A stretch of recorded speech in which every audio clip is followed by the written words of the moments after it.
Well, today, actually, first of all, I would like to say welcome to our session, your golden visa with the new era Bali Kerthi roadmap for better business, better world. So this session, I think will unveil the initiative and socialize the golden visa program to support the new era Bali Kerthi economic roadmap initiative. Our agenda is aiming at highlighting the benefit of golden visa to potential investor and attracting a global talent. So today, I think since Pak Firman isn't here, so I think I will start with Ibu Rizki then.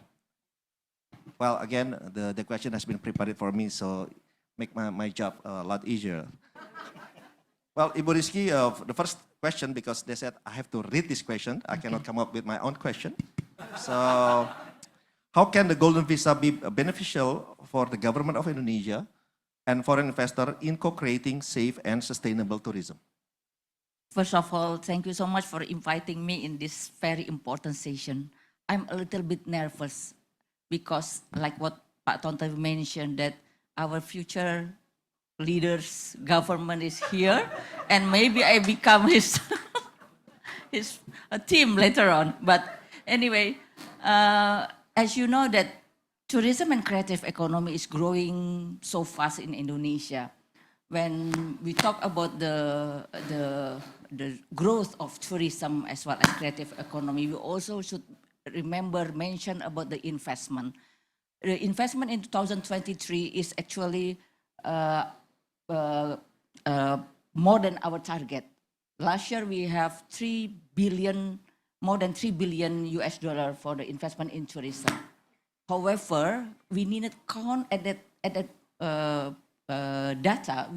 We don't put the creative economy sector.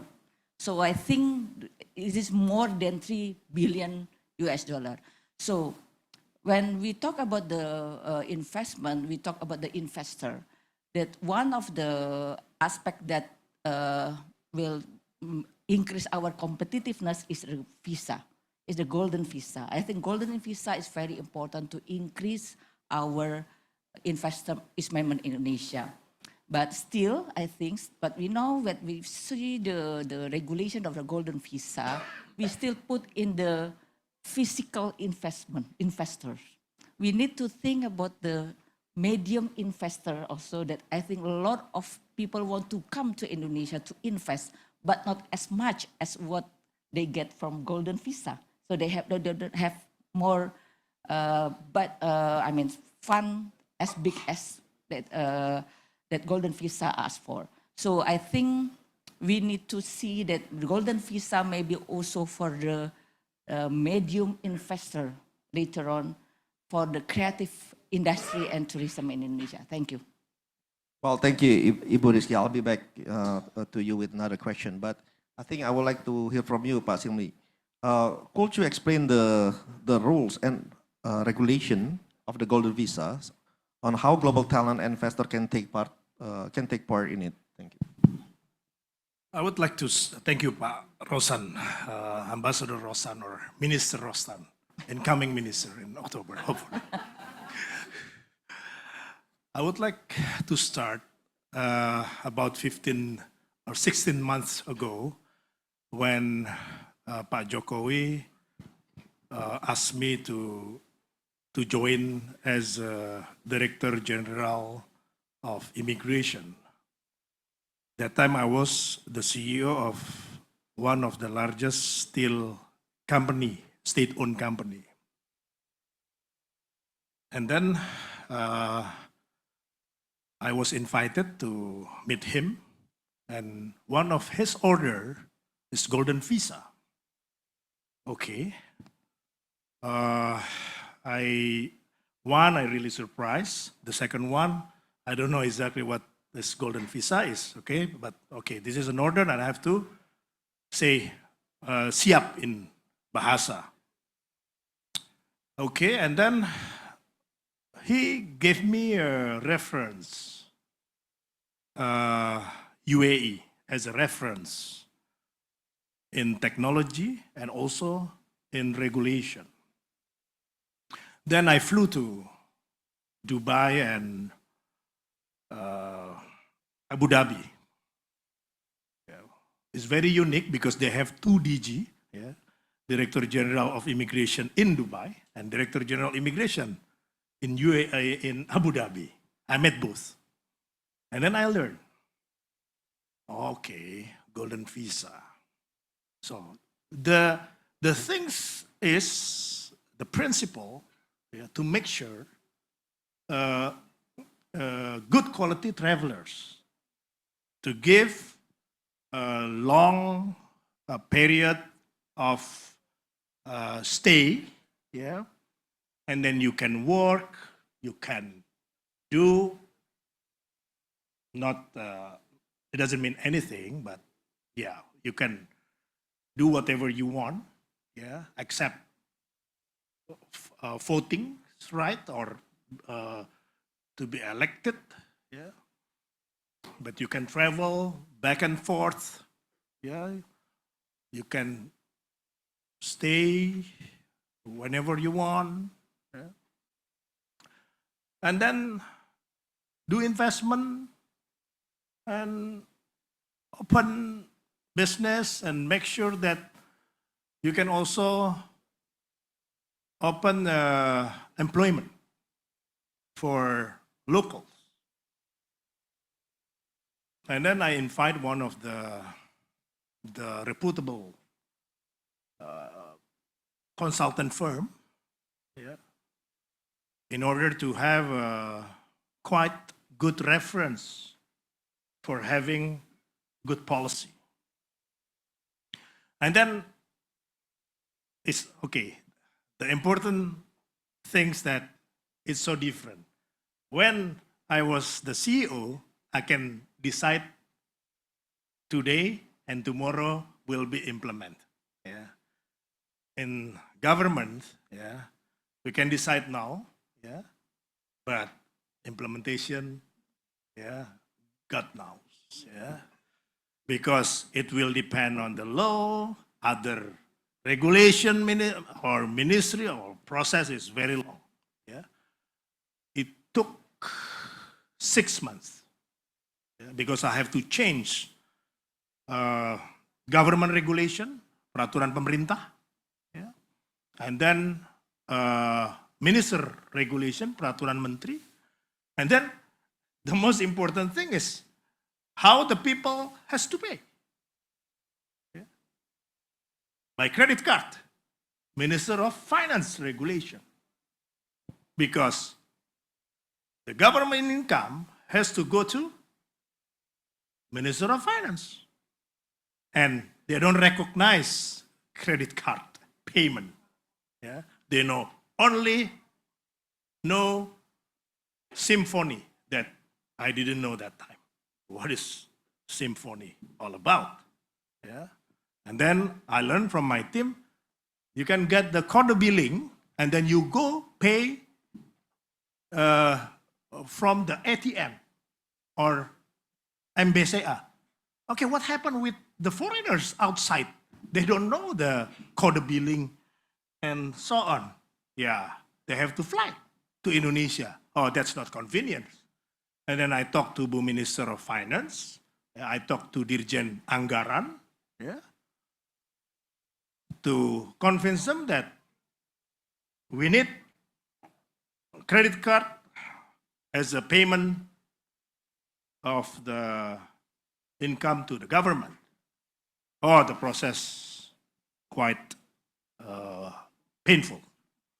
Yeah, but finally, I can get that. Yeah.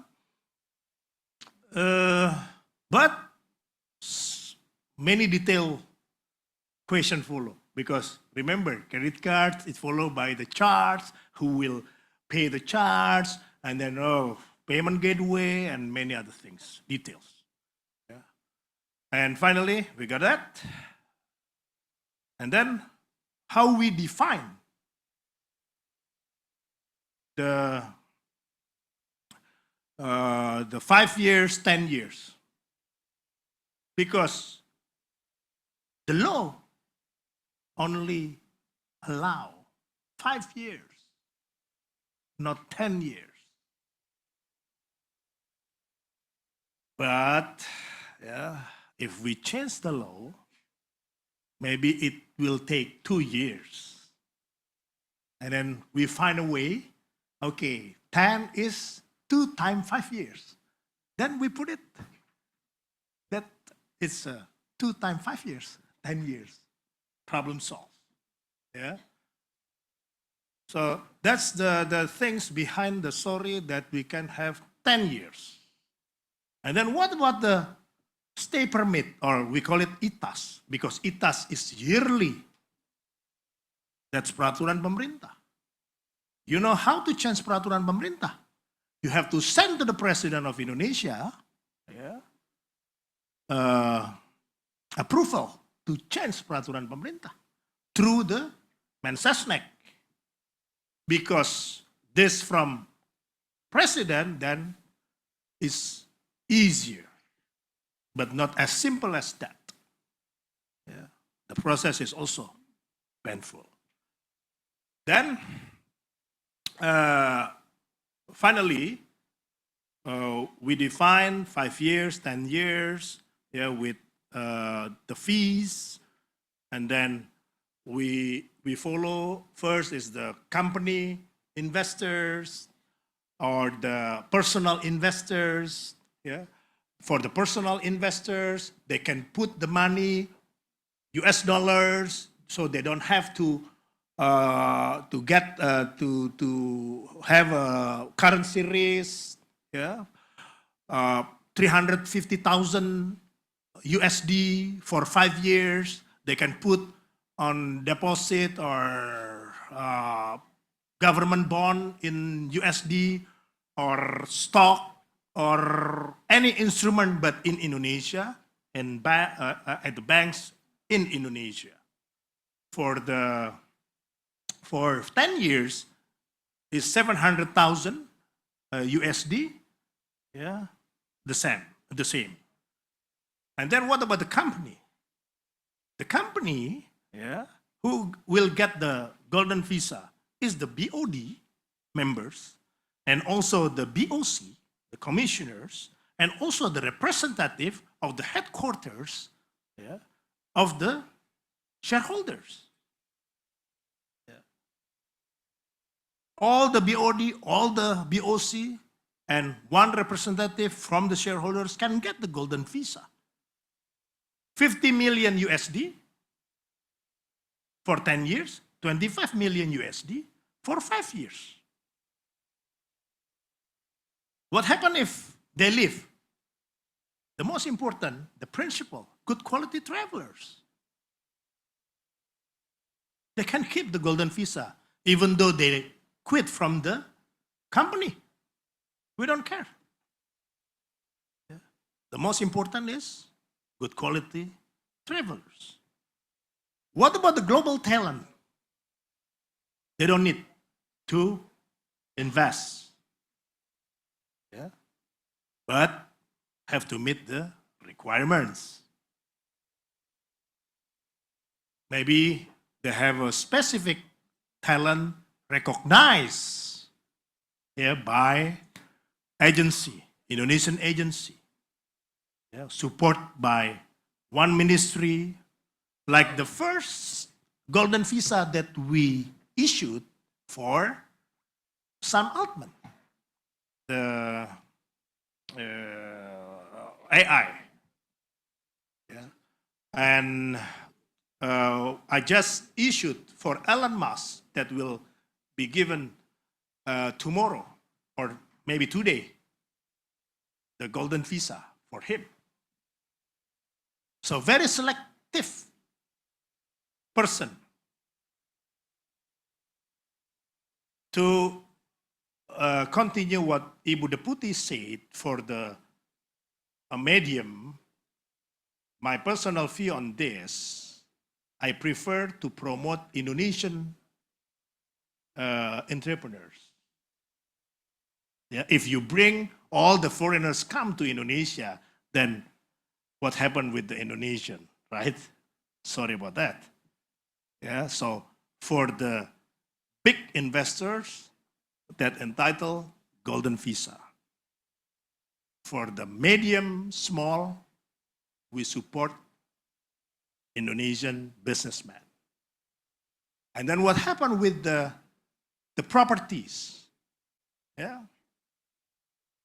Strata title or apartments, more than 1 million USD, we can give golden visa, not landed. Yeah, non-land. Why? I can explain next on the Q&A session. Thank you, Mr. Minister. Thank you, Pak Silmy. So finally, I think it's going to be a lot of questions to you, but well, we will save it for later. But I think we would like to hear also from Pak Boni. You know, the question is, with the support of the foreign investor and global talents, what are the needs of the government of Indonesia related to communication and information technology? Thank you, Pak Rosan. Ladies and gentlemen, this is an honor for me to be here to represent the Ministry of Communication and Informatics. Yes, it is. So the Indonesia is strongly need investment from infrastructure in terms of the telecommunication, such as today that have been agreed. There is another satellite provider, Elon Musk, will be enter Indonesia.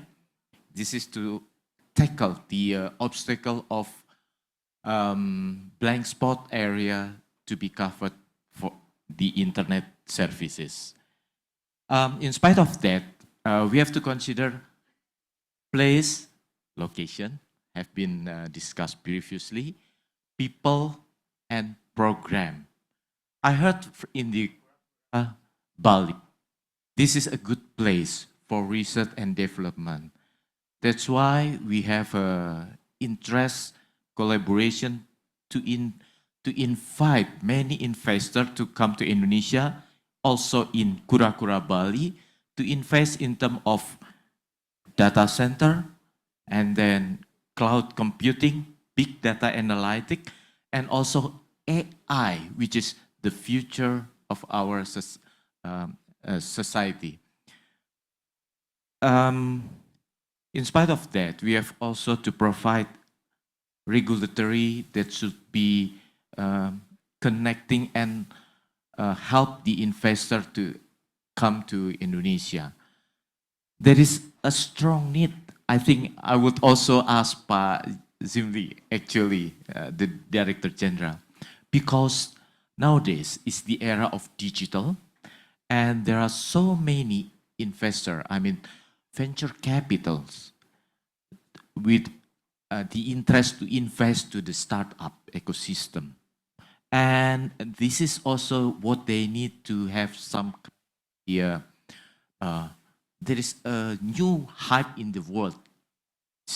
They call it like startup visa or nomad visa. This is also question from our society, the young generation, digital talent. Hopefully there would be also some consideration or additional from the golden visa to help those digital talent and investor in terms of digital venture capital investors. Pak Rosan, maybe that is the homework also for the next cabinet, because our vice president will be young generation, very aggressive, very high speed, innovative. So I think we have to think a little bit more wider aspect from the physical or infrastructure investment, but now goes to some, how to say, like a digital generation, high speed, innovate, and also agile. Thank you. Well, since you mentioned it about digital economy, what are the key areas in digital economy or ICT require immediate attention to maximize and benefit from this golden visa program? I think golden visa already have as already mentioned, Azimli, this is for us gave a very fruitful for those who are from the big company. However, still some lack or empty space for those who are from the venture capitals or for those nomad talent, digital talent from the nomad. So I think this is a little bit slightly different, but needs some attention.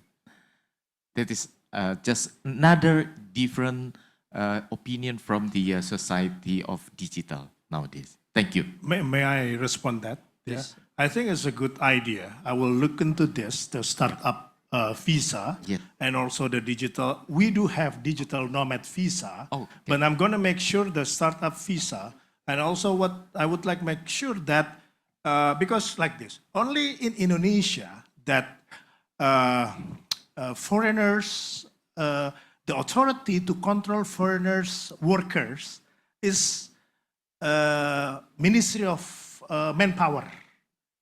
Other countries is immigration who control foreigners worker. Yeah. So like in Malaysia or Singapore, Australia, they got in Malaysia pas kerja. Yeah. So that's a visa kerja, working visa.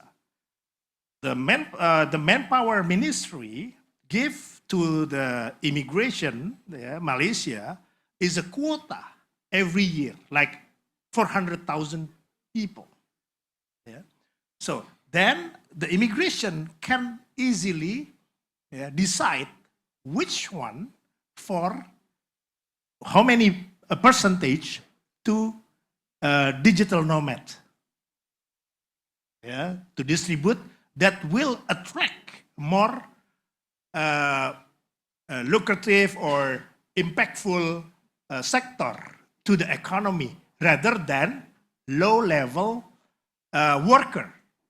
That's the thing that I would like to address. Yeah, hopefully Pak Rosan can convey this message to the new president that we have to find a way to optimize foreigner workers through visa issuance, that we can choose which sector or area that we would like to optimize to get the maximum impact to the economy.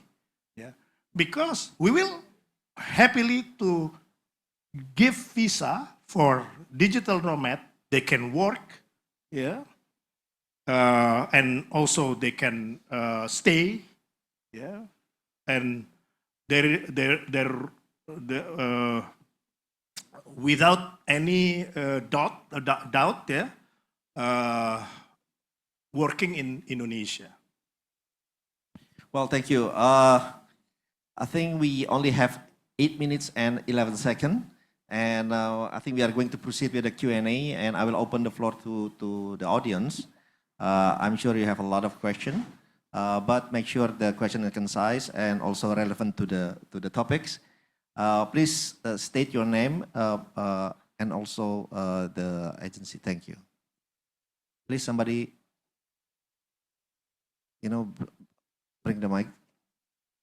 Thank you. Good evening. My name is Dr. Anand. I'm very new to Indonesia, very new to Bali, but I'm loving every minute of this, predominantly because the people are so hospitable and so warm. I have 2 questions. First is, when you talk about digital economy, there are aspects around data protection, data governance, and also data regulation.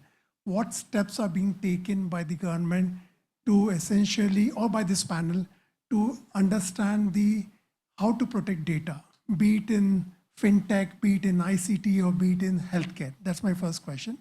The second question is, I really appreciate the point about startup ecosystem. I think the way to build innovation in any new city would be to go through a bottom-up approach of promoting startup entrepreneurship. What kind of incentives are you providing to attract both local talent to be startup entrepreneurs and foreign investors like us to come into Bali and Indonesia. Thank you. Thank you. So you are referring this question to Pak Boni? Or? All of you. Okay. Pak Boni, please. Thank you, Pak Rosan. I would like to answer, but mostly for the first question related to the ecosystem, startup ecosystem. So from the government point of view, we provide several, let's say, this is about regulation, actually, data. So Indonesia has already the personal data protection. This is the recent law that just enacted 2023, if I'm not mistaken. And the root of the law is also information and transaction electronic. But on the data protection and privacy law, because this is still new, so we are still in the preparing some of the underlying regulations, such regulation on the child online protection, then including the there is including game with the Ministry of Tourism and Creative Economy, as well as we have to consider there is a PSA system, electronic system provider, something like that in Indonesia. So for those who are building the startup in Indonesia, there are some regulation in terms of the data that should be complied, including the location of your businesses. But the detail of this, maybe we can have a conversation after the question and answer. Thank you, sir. Well, thank you. Second question, just make sure you have just one question, okay? Because we have a very limited time. Hi, my name is Riang. I'm from Palembang. As we know, after post the pandemic, we have so many. Maybe Bali is one of the places that have growth of billionaires migrate to Bali. Is one of the highest in the world, and we have several business partners in here that actually really want to apply for the golden visa. But I personally try to help them finding out the way to apply, but we can't really know anyone or anyhow to do it.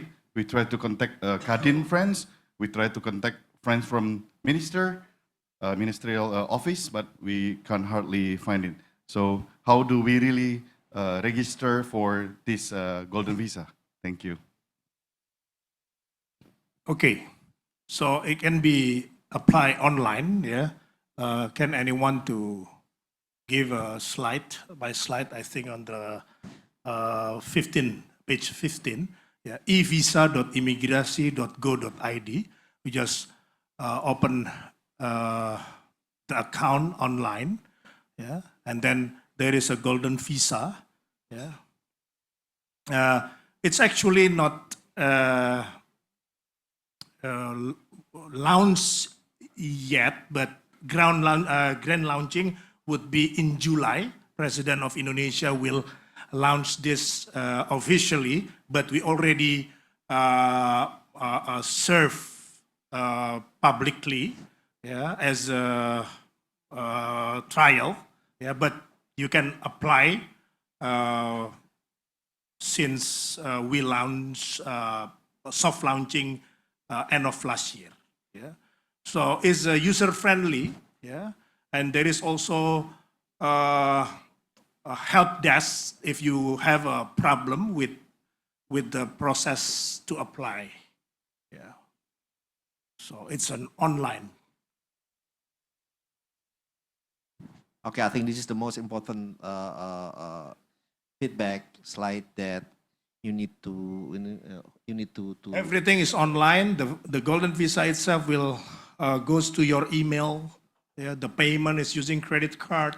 Yeah, the application. But when you land it, yeah, it can be applied from abroad, yeah, but when you landed, you have to, you will get 90 days to prove everything. Then it finally issued, yeah, for the next 5 or 10 years. Okay, thank you, Pak Silmy. I think we can have one more question for a lady, maybe this time. No? Okay, lady on the back, please. Somebody, please bring the. This question will be for Pak Silmy. My name is Grace Sabandar. I'm the founder of Ambassador and CEO Club, and also the co-founder of Global Sportainment Network. I would like to ask whether you will also give sports golden visa to athletes, players, not only athletes, but also players, trainers, and also other sports businessmen like that. Because you know that if athletes come to Indonesia from abroad, they cannot only stay for one year. Usually longer than 5 years if they are contracted by one specific football club, for example, or basketball club like that. So I think it's necessary not only for startups, but also you give special attention for sports industry, because like you mentioned about UAE, perhaps you can also, or already perhaps have information about sports golden visa that they already implemented in UAE. Okay, good point. I already launched sport visa for exhibition. What you mentioned is for players, right? Players, To trainers. Player and trainers. Yes. Okay. Let's talk. Yeah, let's talk because for the recruiter, yeah, you have to also get the IMTA with the Ministry of Manpower, right? To appoint this player, Yeah. right? But I would like to cut Yes, it's the process, too long. right? Yeah, too too long. long. Yeah, I agree. Let's discuss how to make it faster. Yeah, Okay. but at least for your information, this is I think is a good to know. 2 years ago, before I joined, for Coldplay, yeah, to perform in Indonesia, they have to get surat kelakuan baik dari kepolisian, is a kind of good behavior from the police, yeah, statement of good behavior from the police where Coldplay lived, yeah, and also a working experience for 5 years, yeah, and then so any ridiculous prerequisite, and you know that because Indonesian government consider this as a man worker, Yeah. but yeah, I said this is not a man worker. Yeah, this will save our Indonesian devisa. Yeah, because if the shows in Singapore, yeah, Indonesian people will fly to Singapore, spend money there, pay tickets and hotels, and also Orchard Road disaster spending. Yeah, and I don't consider this as a man worker, so then we give without working permit, and this is already done for events, but for professional sportsmen, welcome, Mr. Vice Minister Tico. For that, I would like to discuss more, and we'll find a way to make it Yes, Pak, faster. because instead of making or sending our athletes to go abroad for training, I mean, it will be better if we can just invite trainers to come to Indonesia, and we set up football, what is that, football school, football academy that is internationally recognized like that. So all our talents will stay here and will be trained by international acclaimed coaches like that. Okay, but the most important is the competition. Of course. Yeah. Well, Thank you, Pak. Thank you. Unfortunately, we ran out of time. I know you still have a lot of questions. You can continue to have this further question in the breakout room. And well, I would like to thank all the panelists for your valuable insight, and thank you to all of you for participating in this discussion.